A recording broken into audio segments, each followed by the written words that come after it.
Welcome to today's tutorial for virtual machine size, which is also known as scaling.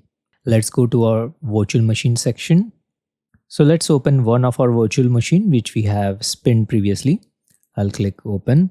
And here in the overview tab, today's tutorial, we are going to change the size, right? We can scale down or scale up as per the business requirement. If the workload is too heavy, I want to scale it up to somewhat more vCPUs or memory if required, right? So let's get started. So the size is under the availability and scale. So let's click on the size now. And here we can see there are total 911 virtual machine size as per the region. Since my region is West US 2, so 911 sizes are there. So there is important thing to note that not all sizes are available in all the regions, right? So depending upon the region where you have spent the virtual machine, the size might be lower. I mean, less variety you will get, or more variety even you can get, right? So display cost is monthly. Whatever cost you'll see are monthly charges here, cost per month, right? So let's say I want to there is basic distinction as well. If let me minimize this. So D series are basically are meant for balanced compute memory.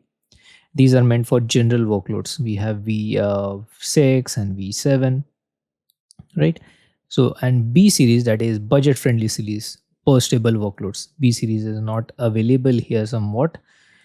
And then we have the E series.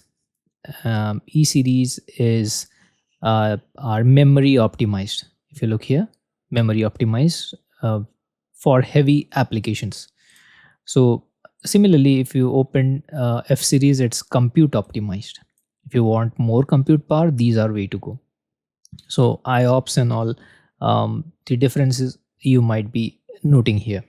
So for our workload, since it's already 2, right? Let's check the cost for others. Let's say I want now D2 SV7, right? I need to click on it and resize. So please note, resizing may restart the virtual machine. So we need, if you are using in production scenarios, please plan the maintenance windows and downtime, right? I'll click on resize and it says, do you want to resize to standard D2 AS V7? If the virtual machine is running, changing size will cause to be restarted. So that's what I've mentioned. I'll click on resize.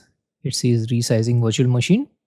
Once done, I'll check whether D2 AS V7, right, with 2 vCPU and 8 gig GIB of RAM is there or not. So once done, I'll be like we are done with the manual scaling. So it says resize virtual machine successfully completed. It's quite fast. Within few seconds it got. Let's verify in the overview.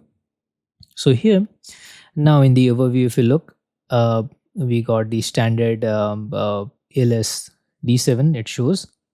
Let me refresh this, because sometimes what happens, we might panic though we have done the changes and and there we go.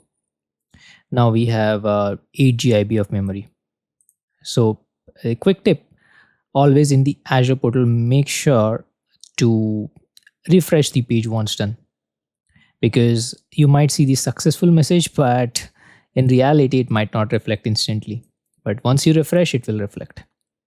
So please note, the larger sizes will increase your billing. So always please make sure to check the size what you require. So that's what it goes, the tutorial for virtual machine sizing or manual scaling, also known as to increase the size based on your workload. Thank you so much for watching. Let's meet in our next lecture.